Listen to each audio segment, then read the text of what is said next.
Welcome everyone to Male Fuzz TV. I am Peter and today I'm going to be talking about Agatha All Along, episode 4.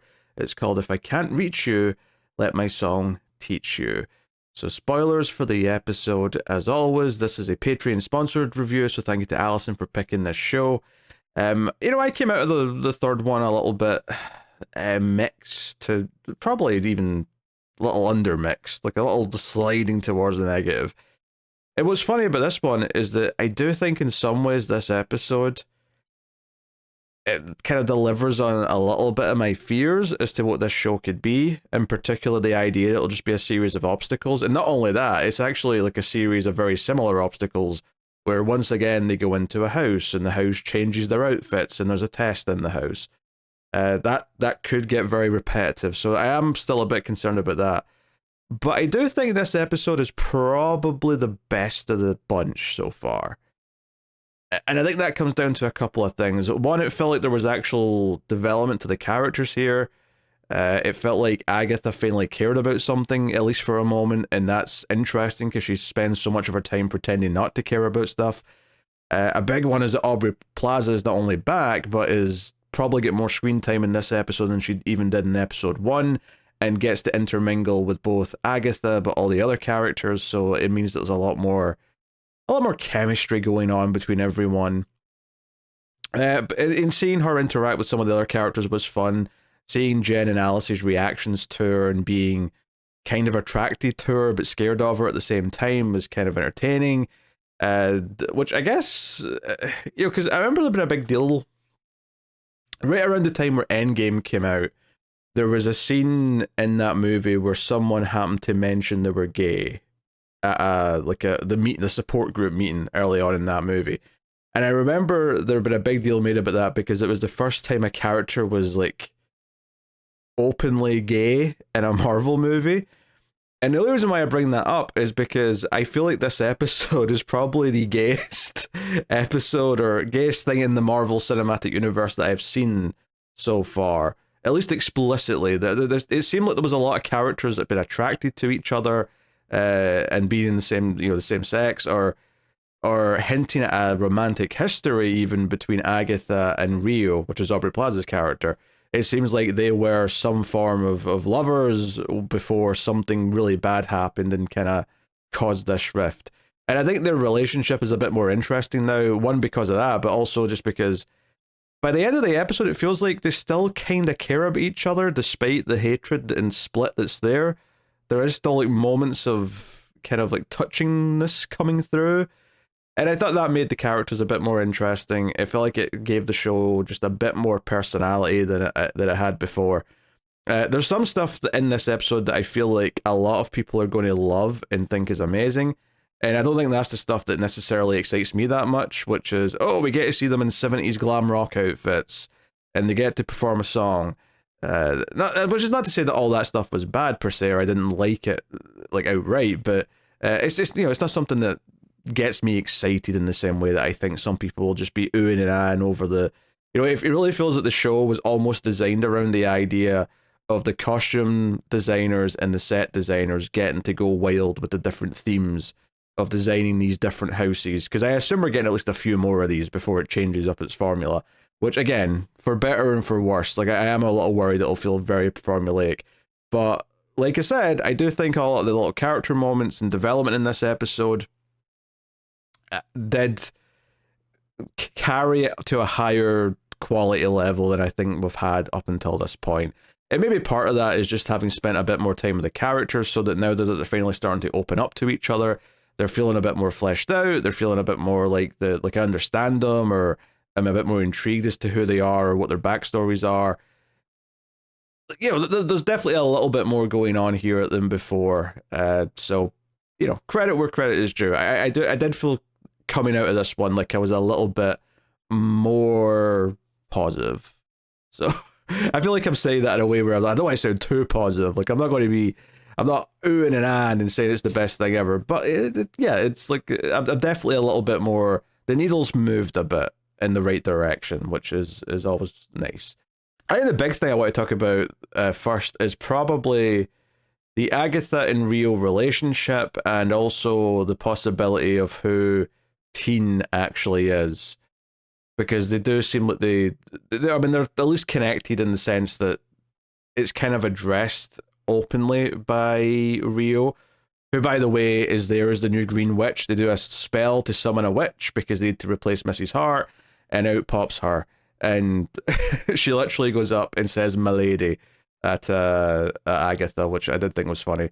Honestly, Aubrey Plaza's little like ticks and reactions to things throughout this episode was some of my favorite stuff, and I think she's very great, especially in this type of character. Like it almost feels like April Ludgate turned up to 11 in some ways, because she's actually waving a knife around, and unlike Parks and Rec, where she's kind of just joking she wants to kill people, here it feels like she actually wants to kill people, and I'm kind of on board for the literal nature of that. But in fact, one of my favorite little moments in the whole episode is probably the moment where it's Jen looks over at her and says, "You're crazy." It's when they're in the house, and Rio, or Aubrey Plaza, is just to sort of talk about her performance here. She just responds with this little excited nod, which actually did get a good little laugh out of me. She definitely added a bit of like spice to the episode. There was this like element now kind of in it that was like making everyone else nervous and react accordingly. That, well, there might be a bit of humor to having Mrs. Hart here, there. This felt a lot more like, oh, this is actually causing reactions out of everyone else in one way or another. So yeah, I appreciate that. Anyway, so I was just to explain like why she's around all of a sudden. But the big thing is that Agatha throughout the episode, like, clearly is very nonchalant about losing anyone. She doesn't really care that much about Mrs. Hart. She instantly says she can be replaced. Let's do a spell to replace her. She has that attitude that she's had the whole time. But notably later in the episode, when they get out of the house and they realize that Teen is injured because he got thrown through some glass, and it was it seemed like he was dying. I thought, are we going to kill a character every episode? And there's a moment here where they're kind of panicking about what to do, and ultimately it ends up being Jen who does like a little potion to heal the wound, and it kind of fixes him, which was kind of a nice thing, because the episode starts with them giving her shit that she failed and it's her fault that Mrs. Hart's dead, because she was supposed to be the one curing them with the potions, so that was kind of on her. So it's kind of nice that she got to end the episode with like saving a life. It felt like a nice bookend for her in this one. But there's a moment where Agatha says "don't" a couple of times to other characters, and she's quite serious, and she clearly cares about Tina in a genuine way that she hasn't about anything else up until this point. But then she looks right at Rio, like dead in the eye, and says in a much harsher tone and a much even more serious tone than she had already, "don't." And I think it ties back to a scene earlier on where she kind of like does a whole thing to, because there's a sound booth in the house, because it's like a recording studio type place for like a 70s rock artist, and she does a whole thing to trick Rio into like talking about what their goals are over the speakers, so that she can show the rest of them that Rio's not to be trusted, even though it makes Agatha sound really bad as well, because Agatha apparently is known for killing all the witches around her. But she says, hey, you get to kill all your witches, and you get the power, and I get the bodies. And then here at towards the end, when Teen's on his deathbed and Agatha looks right at her and says, "don't," it does, like, those two things combined definitely feel like she does take bodies, or not literal bodies, maybe the souls of the bodies is perhaps a better thing to say. But it does feel like she is something, like, if she isn't actually death, like the Reaper herself, then something like that. And I kind of lean towards exactly that, rather than just something like that, based on a conversation that happens almost right after this. But that little moment of Agatha showing that genuine concern, I think really stuck out because of how much she's not cared about anyone up until this point. She refuses to show any actual concern, but she seems to actually care about Teen. So that's interesting. And then when they're comparing scars, Rio again jumps in and says she has a scar, but it's not a physical scar. And she says that once upon a time she had to do something she really didn't want to do, but it was her job, so she had to. and it hurts someone, and that person, that she specifically says she is the scar, and Agatha gets uncomfortable and makes an excuse to walk away, and that leads us to our final scene, which is these two characters together. So it does definitely sound like Agatha and Rio, like whatever went down with them, it seems like Rio took a soul of someone she cared about, probably her son, I perhaps imagine, given what we've already kind of like been talking about with her backstory. But to tie that into teen, obviously what the big scene that I complained about last week, and I still don't like that scene, I hated that scene for how clunky it was and how on the nose it was, but they clearly implied or got us thinking about the idea that maybe teen is somehow Agatha's son, and that is just kind of like, that's what we're building up to. And they kind of like touch on it again a little bit when he wakes up from his injuries. He says, "Hey Agatha, what actually happened to your son?" And that makes her walk off. It's not the only thing to say in that conversation, but that's the end of it, is that she walks off because she doesn't want to talk about it. But they talk about the sigil, right, that's placed on teen, and the idea that even the witch that cast it doesn't remember doing it, and that's part of what a sigil is. But eventually, when it's not needed anymore, it'll just kind of like be destroyed and it'll go away. You don't like kind of get rid of it through doing something. It'll naturally happen when it doesn't matter anymore that it's been broken. But clearly, Agatha is suspecting that teen might be her son. At least that's the vibe I got. But this final interaction between her and Rio it does play with it in an interesting way. I mean, first of all, the fact that Rio steps up behind her and holds her very romantically and intimately, and they turn and hug, and it seems like, they're about to kiss, and it's only, one of them sort of interrupts it and stops it. But, I think it's Agatha's going for the kiss, and Rio interrupts it. And the line she says, and I'm going to try and be as specific and accurate as I can remember this, because I think the phrasing was important.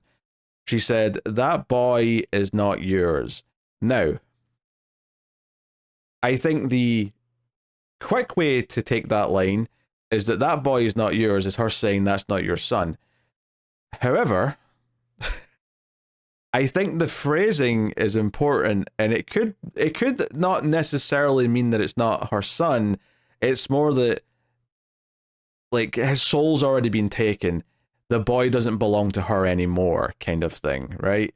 The idea that his soul is already belonging to Rio or someone, and maybe that's why the sigil's even on him in the first place, is to sort of keep all this a secret, and sort of get around the fact that he's supposed to be taking. If that is indeed who he is, again, they're still kind of spelling it out. But I think what is interesting, whether he is or he isn't, Agatha's reaction to that final line, "That boy isn't yours," that's what we end the episode on. That's the emotional reaction we cut to the credits on. We would kind of treat it like it's a big deal.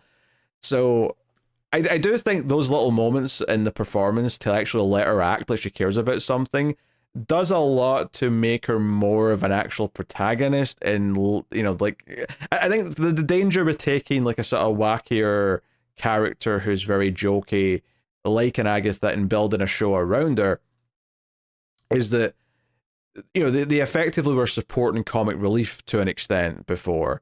And I know she technically turned out to be a bigger deal than that, but that's ultimately what she kind of was. And it's kind of hard to, like, to take I mean, this is a kind of a weird comparison, but take like building a show around Joey from Friends, right? That show died on its arse because it didn't work focusing on the goofball character on his own. Not that Agatha's a goofball per se, but I think actually giving her something that she cares about, something that actually matters, something that she actually might be willing to sacrifice whatever for. Actually, on this subject, like last week, I don't think I mentioned this, but I was getting the vibe that she'd lied about even ever coming to the Witch's Road before, that she'd never actually done it, and she was just lying to everyone. This episode, it kind of like made me rethink that a little bit, because it kind of made me feel like maybe Agatha did come to the Witch's Road, and she even says at the start when they ask her how many witches made it out of the road with you at the end, and she says just one other one. Like, my instinct, particularly when Rio showed up afterwards, was that maybe she meant Rio, that Rio and her got out together as a pair of witches who survived the Witch's Road. But the way she was kind of like dodging questions last week, and even the way here she's kind of vague, makes me think she's also lying, and that she never actually went down the Witch's Road. Maybe the sacrificing of the son actually kind of like served the purpose that she was going to achieve instead or something. I don't know. Um, but I think making it clear that Rio and Agatha had an intimate past, that they cared about each other, and in still some levels still do. There's that moment before the end where they kind of embrace before they kind of like, it gets serious again when the rift between them comes back in. I think that does make their backstory more interesting. It does kind of make what's going on a bit more interesting. I do still think Teen on his own as a character is kind of annoying. Just, I don't know, something about the I don't know, it's kind of the same way that Agatha talks about him being mouthy, and he's always kind of like suggesting the obvious things. He's always very eager, and it's whatever. I think the other characters in this episode have been developing nicely. I was starting to like Jen a bit last episode. I think she again's fits in well here. She's got a couple of funny bits. Normally in this one it's more playing off Aubrey Plaza, but like I enjoyed her reactions to her. They were fun. Alice obviously gets the lion's share of development other than Agatha in Rio this episode, because the house kind of revolves around her and the curse that was on her family that her mother had that was passed down to her. We kind of actually get her sort of fighting this curse and dealing with it by the end of the story, because the curse starts going after the others. So, Lilia gets cursed, and then Jen gets cursed. And basically, the story all boils down to her becoming aware and realizing, along with the others, that the Witch's Road song, specifically the version that her mother sung as like a rock hit and became successful, was actually a protection spell that was been designed to keep Alice safe, as opposed to just trying to acquire more power by going to the Witch's Road. This idea that the crowds at her concerts were the coven, were her coven to try and do this magic. And the reason why she's still alive today is because the song's so successful and such a big hit that there's always someone on Earth listening to it at any given point, keeping the demon or the whatever it is you want to call it that's doing the curse. Because we actually get to see the sort of the entity that the curse is. It is like this winged demon that kind of claws onto their shoulders, which is why she has like these big burns of these claws that are on her shoulders. And the other characters who get cursed here during this part get this as well. And the solution is to do the mum's version, the rock version of the song, and play it with all their heart and gusto, even though half of them seem to not be able to play their instruments. I don't know. I think, again, I think one of my favorite things about Aubrey Plaza's character in this show is how much she doesn't give a shit about what's going on. Like, everyone else gets scared about what's happening, and she just kind of like shrugs it off or thinks it's vaguely amusing. Like, everyone else is really into it when they're doing the song, and she's just kind of drumming and just enjoying the fact that she's drumming. It adds a little bit of chaos to the proceedings. But the demon looked kind of cool, actually. I thought it looked good. It looked like something that you would get in like a supernatural show that might have demons and vampires in it. I don't know. I'm saying that as if I want to make a hit television show, Buffy the Vampire Slayer reference. The truth is, though, is this thing probably looked better than most things that were in that show, because it's, nearly 30 years later, and we can do a lot more in your big budget streaming show service. But it looked good. I also kind of like some of the cinematography in this episode. There was a really interesting little transition when they were walking towards this house, and the camera tilted up to look at the moon, and then the moon faded to a moon that was on the front door of the house. I thought that was a neat little transition. It just kind of gave it this kind of like it sold the passing of the time, which is what it's there to do, is to sort of skip ahead to when they actually get to the door, but did it in a kind of fun, kind of spooky way that felt kind of like we're watching a lighthearted Halloween movie or something. I mean, it's not a horror movie by any means. It feels more like I don't know, probably much closer to something like Hocus Pocus than it does anything that's actually got sort of horror elements in it, by and large. Particularly when it gets to the more gimmicky stuff, which is, walking into the house and we're all in this like glamour 70s rock attires with the wigs and all the rest of it. I'm sure some people are absolutely loving this like variation in all the outfits and stuff. I appreciate here that it fit into like the focus, and it was focused on Alice. It was focused on her character's backstory, so we got to learn a bit more about her. And the other characters even point out later on that like she felt angry for so long, not understanding why her mother was doing what she's doing, but now she just feels sad because she knows that her mother was trying to protect her that whole time. So there's some development for the character there, which is nice. It feels that when they're bonding about like witch stories and things like that, that's also kind of nice. And I appreciate that they changed the shooting style up when they went into the 70s rock house. There was a bit more Dutch angles, there was a bit more cameras kind of quickly panning to them and things like that. They were trying to kind of like visually add to what was going on and the style that the house presented. Like I said, my only real problem with this is that that's 2 episodes in a row that have basically kind of functioned in a similar way, where they go down the road, there's a house, and don't get me wrong, there was more before and after the house this time, and the house part was actually a bit smaller because they probably didn't feel like they needed to do as much of a long story in one. But I do think it does make it feel a bit weird that if anything, it'll probably be quite exciting when there's not a house, like when we do something different. But I suspect because of the rule of threes, there's probably going to be at least one more episode where it's just we find a house and there's stuff in there. But because this one was so specific and focused on a character, one of the characters, and you could argue maybe the last one was focused on Mrs. Hart because it was like such a nice normal house that she seemed to like, it would suggest that each of the remaining characters are all going to get a house. Now, does that include Rio? Because she's kind of weird and maybe not actually just a witch. Maybe something a bit more than that, perhaps. I don't know. That's up in the air. But curious to see what they do and like whatever crazy outfits they put them in next time. And some of them seem quite excited by the outfits this time. Kathryn Hahn loved the whatever it was. I don't even know what you call what she was wearing. It was, I guess it was like a robe that just kind of stayed in place but was open the whole time. I don't know. I wasn't alive in the 70s. I have no idea what any of this shit's called.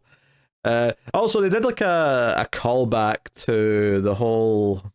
Was it Led Zeppelin? There was this like fear or like rumor that if you played the record backwards, it would be like satanic... like chanting or something like that, or it'd be like a demonic thing, a prayer or something. I don't know. I remember hearing about this urban myth once upon a time.